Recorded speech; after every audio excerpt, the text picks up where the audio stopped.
Welcome in, whiskey freaks, to the Blind Tasting Podcast. I'm John Stark, your good and faithful host, and we are getting straight after it today, right out the gate. And today's one of those episodes I always enjoy because we get to hear directly from the folks behind the bottle. You know, I think it's important to shine a light on new folks in the industry. I think all of us have got to do our part to put these guys front and center in a world that's quite frankly dominated by the big boys. So joining me today are Zach Hargis, co-owner of Silk Velvet Whiskey, and a true legend, Jacob Call. He's an 8th generation master distiller whose resume includes family roots in distilling dating all the way back to the 1700s. He served as master distiller at Green River, and most recently his new endeavor is at Western Kentucky Distilling. Today we're going to talk about how this whole thing came together and what goes into reviving and rebuilding a whiskey brand in this crazy whiskey world. And while we talk, I am proudly sipping on Silk Velvet Small Batch Select 107 proof straight bourbon whiskey. I picked that up through Sealbox just a couple days ago for the low price of $49.99. Look, I figure if we're going to talk whiskey, I might as well have some of y'all's whiskey in my hand while we talk. So guys, Zach, Jacob, welcome in. Thank you. Glad to be here. Yeah, thank you, John. Well, as they say, and I know you've heard this a million times before, we got to start at the beginning. So Zach, I'm going to start with you. How in the world, and I've heard part of this story, I haven't heard it all, but how in the world did Silk Velvet go from this crazy kind of wacky idea to actual bottles on a shelf?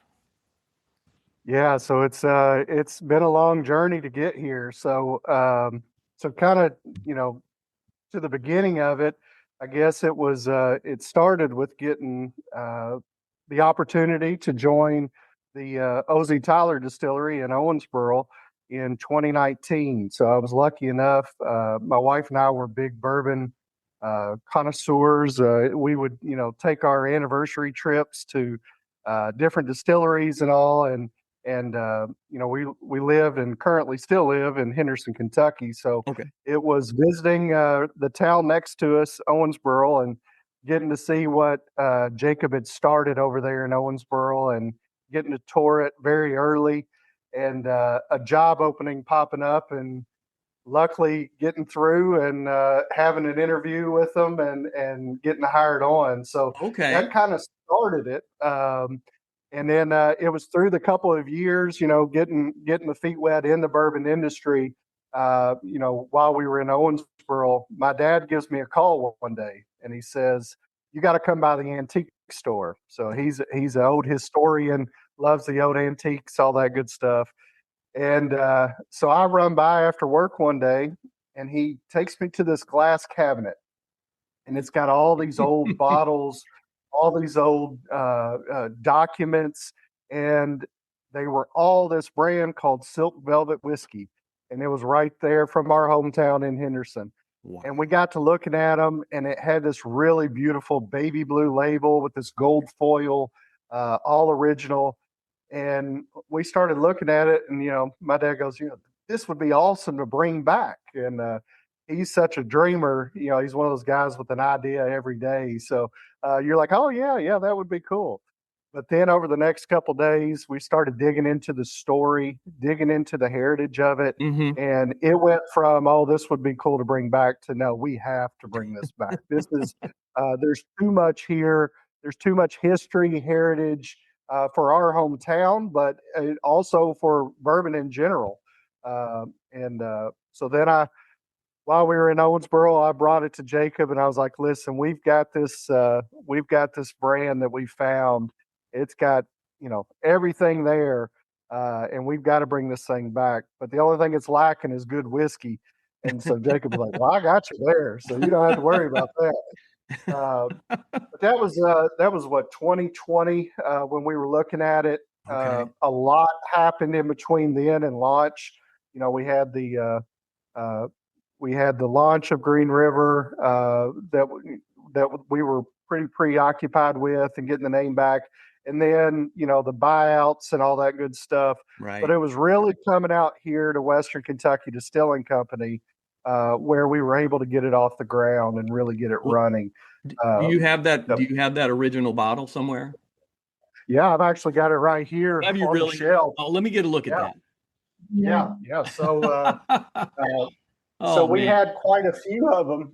And Oh my Lord. I'll show you a couple little things here. But so yeah, you've got an original I'll be. Receipt, and you can actually see the old distillery on there. I'll be down. And that was for 75 cents for a quart of silk velvet whiskey I'll to take it. the city. Yeah, to the city hospital sanitarium. So either we were curing it or we were making people crazy. One of the two. We hadn't figured that part out yet. And then you'll see this was the old bottle. Okay. Yeah. There in Walls. Yeah. And then this would have been one of the old labels that was gotcha. there. Yeah, So, that light blue. yeah. So you can kind of see, it wasn't broke, so we weren't going to change it. Right. Right. They were really ahead of their time back then in 1880 for marketing, branding, the whole nine there. So. Well, and Jacob, that's a good place for me to jump in here for you. When Zach, I'm assuming he comes to you and says, "Hey, look, man, we've got this idea. This is what we want this to be." Where does your mind go as a master distiller at that point? And really, how did that kind of come together? Yeah, I mean, Zach's got a passion for old historic brands, kind of like I do, with bringing back Green River. One fortunate thing, no easy feat for sure.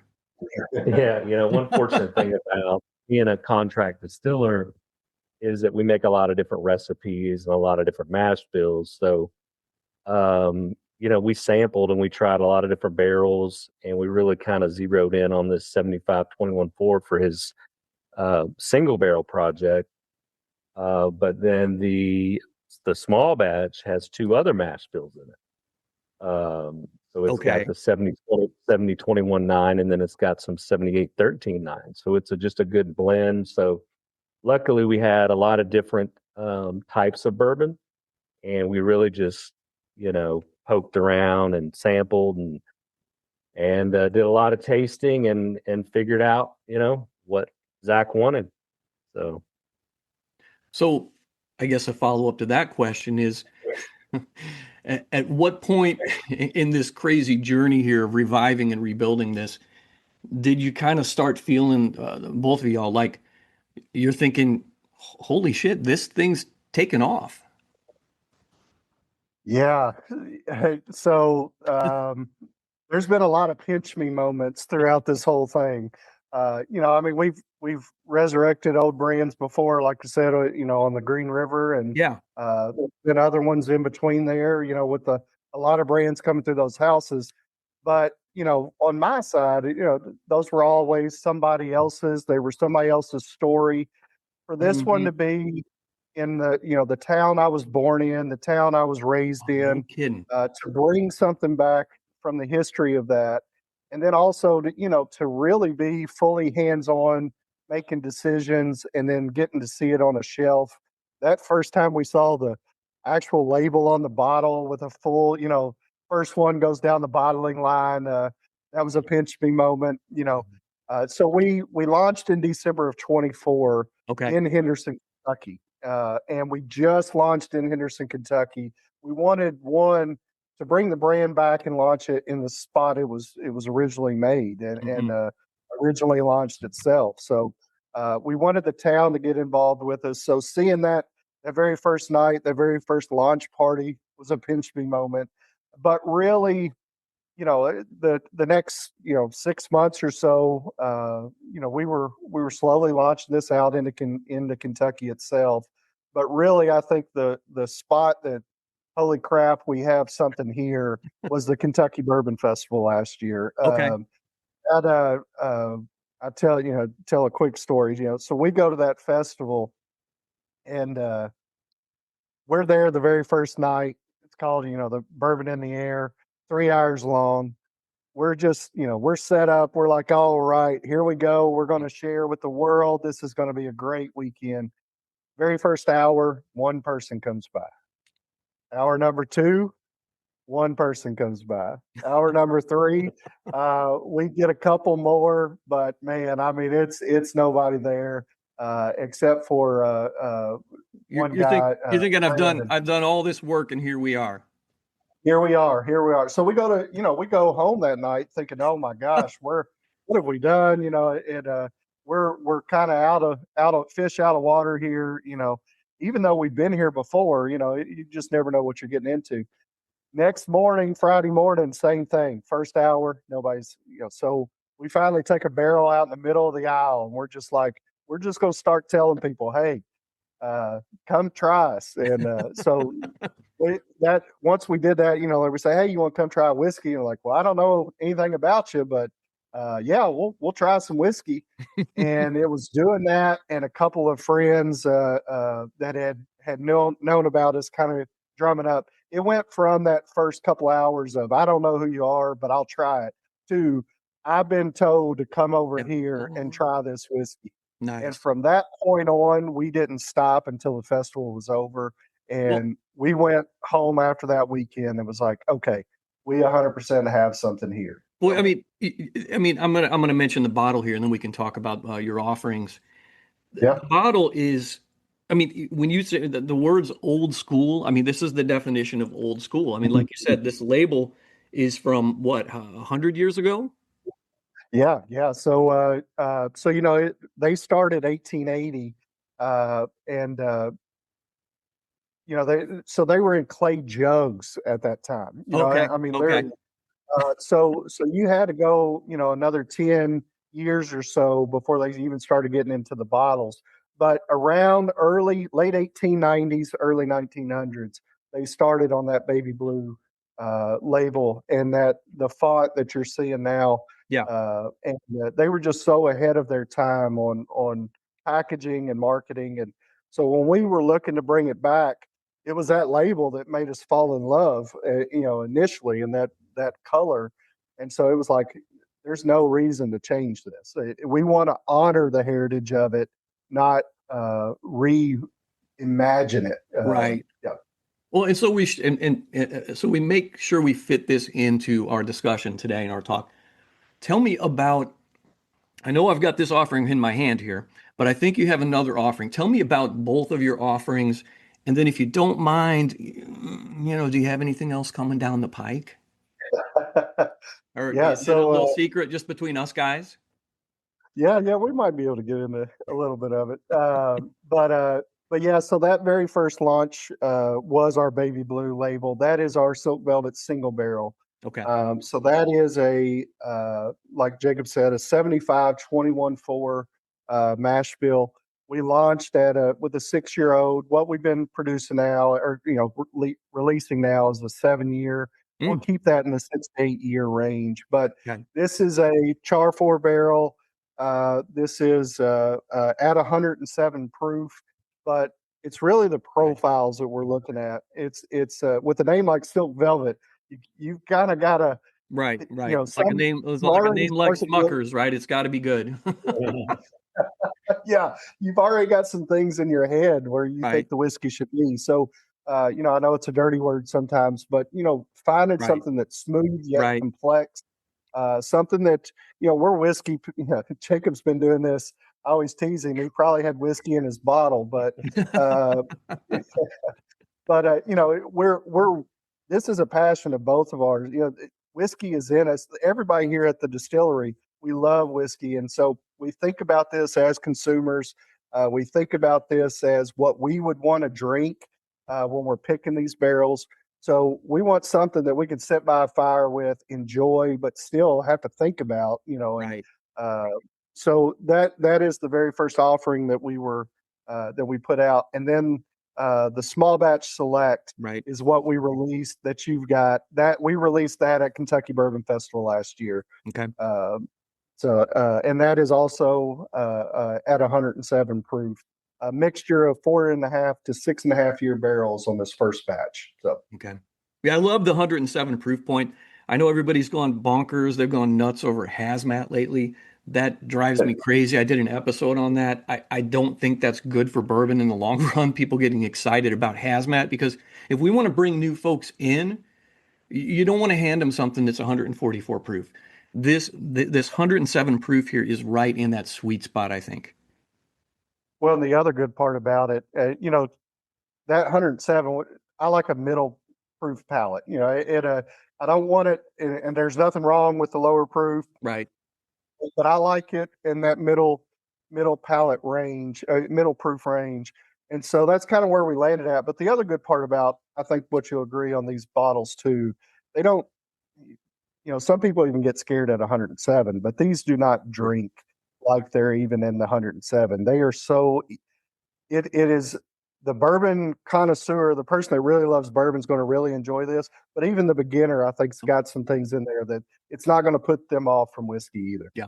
It's got a lot of depth to it, to be honest. And I love those deeper tasting notes.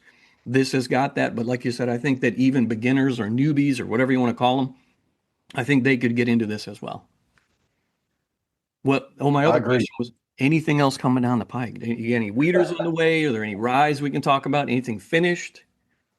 Yeah, so we're about a year and a half in. So these are our main two that we've Okay. got right this second. But looking down the road, we've been doing a lot of barrel proof picks with a lot of groups, Okay. and so we are getting into the higher proofs with them, and we've kind of gone, we ran the gamut. We have done some hazmat releases, and we'll have one. We were digging around in the barrel house the other day and come across one that was 161 proof. Okay. Now So that's not for the newbie. that is not for the newbie. No, I'm not even. the, I would probably maybe. well, the crazy part about this is we did this all blind. So we're Oh, no kidding. yeah. So you're just in the house drilling barrels, trying, and so it's Oh not my till we get gosh. back that we actually get to proof them. And the funny part of it is, out of everything we tried, we looked at each other and said, "This is the No best kidding. one we have tried so far." Okay. We have Okay. you could have gave it to us blind 100 times. We never would have thought it was that high proof. Okay. Yeah, we had Okay. to calibrate. We recalibrated our DMA just to make sure. Pretty easy to drink for that high proof. Yeah. So that's something maybe coming down the pike. Yeah, so that one's coming down the pipeline, and then I think towards Q3, Q4. When I started at the distillery, I was not a rye person. Okay. I wasn't Tasting, either initially. yeah, and but tasting Jacob's rye, I don't think anybody does it better. To be honest with you, so for me, I can't have a brand with Jacob Call's name on the side and not put out a rye. Got it. So Got it. That's I exciting. think that is something you will see down the road pretty Love soon. that. So I ask crazy questions on my podcast. I don't know if you've listened. I don't expect that you do, but and I don't know. This might be for Zach or maybe both of y'all. I believe, and I don't know who said this, but somebody said one day back in the day that folks learn more when they make mistakes than from their victories. What, what if any mistakes have you made along the way that you've learned from and you've moved on, and that's actually helped you in this process? Yeah, there's I don't think anybody that does anything for as long as we've done it doesn't make mistakes. I mean that's a part of the game. I know one. Early on, we were a part of the OZ Tyler group, right? And early on, there was a bad reputation that went around with that name. I think the barrel groups and everybody else that are seeing this now, that thought has completely changed, especially in the last couple of years. but it was more of the rushing, and this was not anything Jacob did. This was the ownership group at that time. Okay. But it was the rushing and the way you market a brand and a whiskey itself. So really the biggest lesson was you get a first impression one time. And so it was really making sure that we are maximizing the way that we're putting this out there and kind of, introducing this to people itself. But the fun part about all that was, we were at the distillery. We knew, Jacob's dad, he's 8th generation. So Jacob was making whiskey the way his dad learned from Booker Noe, the way, and his granddad, going all the way back. So we knew we were making, doing things the right way in, but it was the public launch and the public perception that was really the hard battle because of the way that brand was launched. So it was really, that was a big lesson we learned early on. I think you saw with the way Jacob and the team brought back Green River, and that perception started changing there. Seeing that whiskey that was once, thought one way completely changed. I mean, Jacob's now in the last, 5 years alone had 4 whiskeys in the top 20 whiskeys in the world, Whiskey Advocate, hundreds of medals and double golds. And like I said, you're seeing people actually going out and asking for OZ Tyler barrels nowadays. So, so we were always confident in what we were doing, but it was the lesson of really getting it out there that we learned early on. You're gonna make me blush.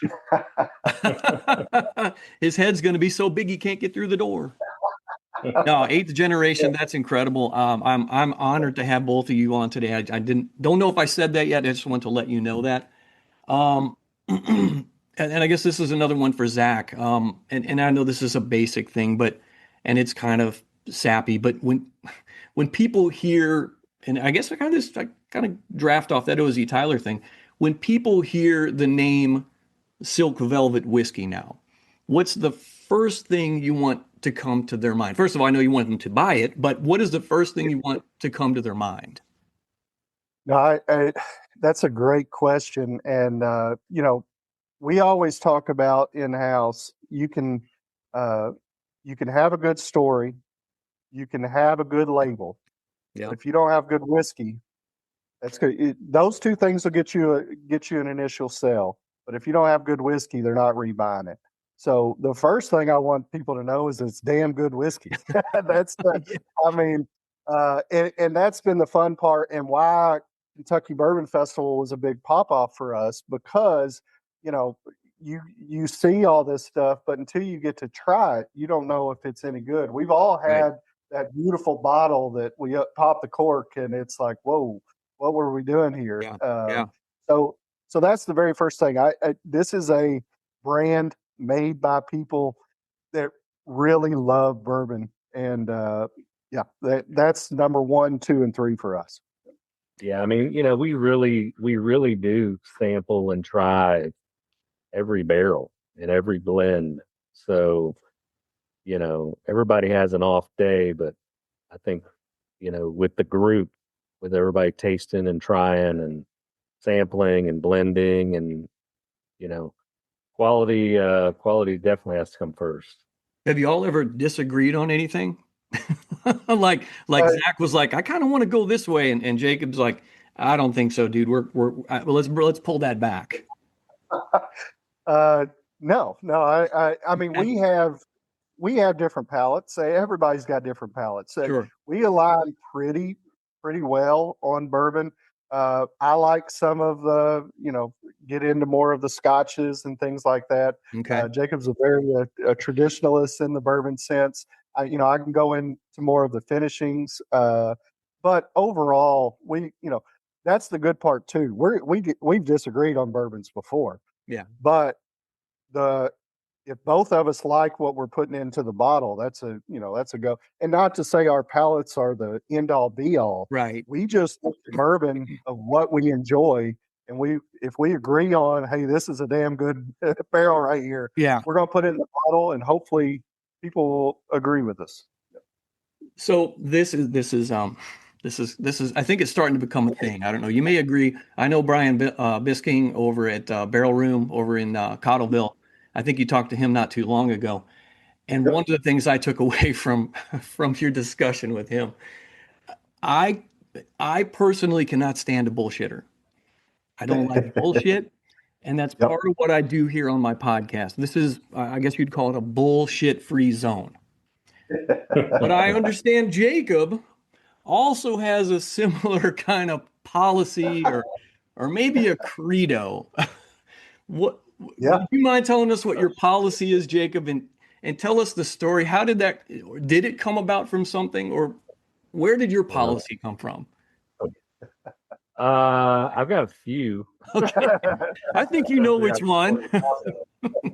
Yeah, I do have a no asshole policy. There it The one is. you're talking about. Yeah, I don't know. I just found in business and in life that life's a lot easier. I don't do business with assholes. Don't work with assholes. It just makes life just so much easier. And everybody's nice and friendly and gets along. And life's too short. Life's too Yeah, short to deal with stuff like that. And we're making bourbon. It's supposed to be fun. And at the end of the day, it is a business that we're running. We have all of the typical things that go with running a business, but life's too short. That is 100% true. I remember my interview, and that was the highlight of it. And go, all right, if you're gonna work here, we got a no asshole policy. I was like, well, this is my place to work. I'm sorry, I had to bring that up, man. I just had to. That I walked away from that interview and I was like, okay, I've got to bring it up too. So, guys, this Yeah, is I used to have a coffee cup somebody made me a long time ago too. One of my other ones was there's a lot of bullshit in bourbon. It doesn't have to be true. It just has to be believable. So, yep. I hear you. Got to wade through the bullshit sometimes too. Indeed. Well, guys, we're kind of getting near the end of our visit here, there's never really enough time, but I do appreciate the time you've set aside for me today. I know starting a new label and a new business and running a distillery are pretty intense things. I know they're very time consuming. I appreciate you taking the time to visit with me today and to kind of get the word out about Silk Velvet and what you're doing there at Western Kentucky. Is there anything we just got to touch on today that we missed? Is there anything else that either of you want to say? Do you want to talk about where we can buy the bourbon, website, socials, any of that? Yeah, I think one of the big things about the brand too that maybe we can touch on just a hair is the history of this. There is, we talked about finding those old bottles, but really, and I'll give the very condensed version of it, but Okay. there is a lot of history in this brand, and really it's one of those bourbon pioneers and a story that needs to be told. So it started with a guy named Colonel A.S. Winstead, and he met a lady named America Worsham, which what better name What than better America? name? 250th year too. That's right. That's right. So, but her family was a distilling family, and so they hit it off. Ended up, getting married and all. And he learned from his in-laws how to make whiskey. But it was really down the road that he started getting really good at it, and then he got so good at it that he decided one day that he was going to leave his in-laws' distillery and go start his own. Oh, I bet that went over. Yeah, I wouldn't want to have been at the dinner table that night saying, "Hey, I'm leaving the family business and I'm competing And I'm gonna against you." keep. Yeah, I'm gonna be your competition. Yeah, and but it'll kind of show you why he did it. So they built a distillery. The Colonel did that was and as far as 1880 goes, there was no nicer distillery in all the country. We've got records of every single piece of equipment, the whole nine. But it was. Their very first order was for 5,000 barrels to New York, and we're talking 1880 here. It took him 3 months to do that run. So it kind of shows you how much his reputation had already grown before even opening the distillery. But everybody said that his barrels were smooth as silk. And so hence the name. When he finally put it into a jug at that time, he called it Silk Velvet Whiskey.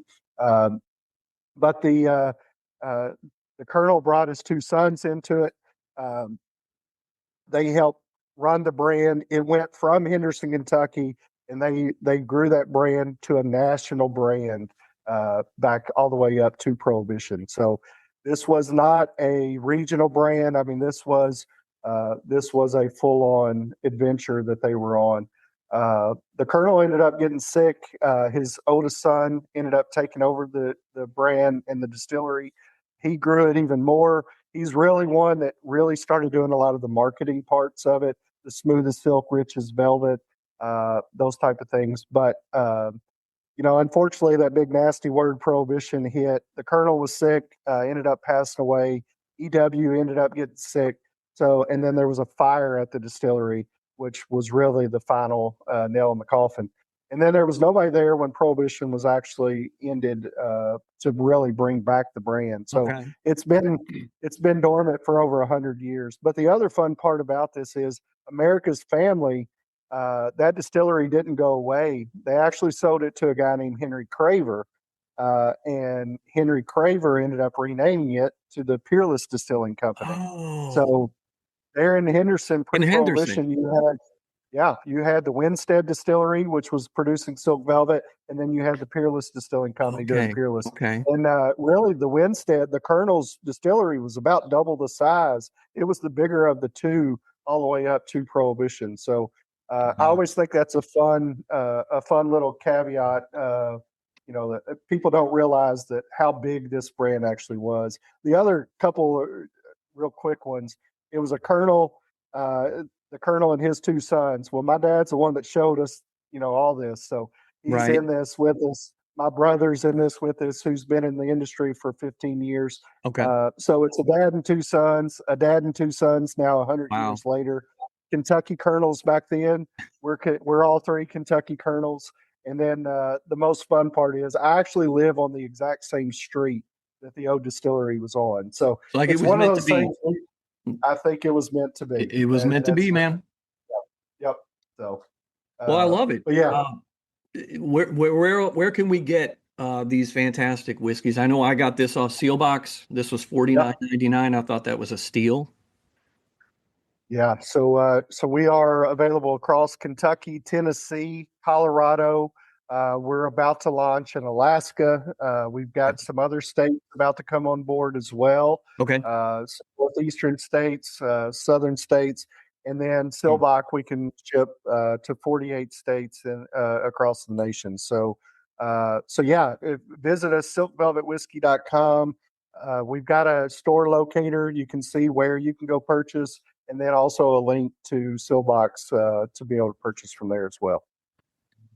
Well, I got to tell you, this has been incredible. I appreciate both of you. Like I said, I know you guys are busy, and really means a lot that we got to do a little visit today and shoot the bull. Guys, I'm raising my glass. I'm raising my glass in honor to you guys. I'm wishing you nothing but the best. And I appreciate it, and cheers.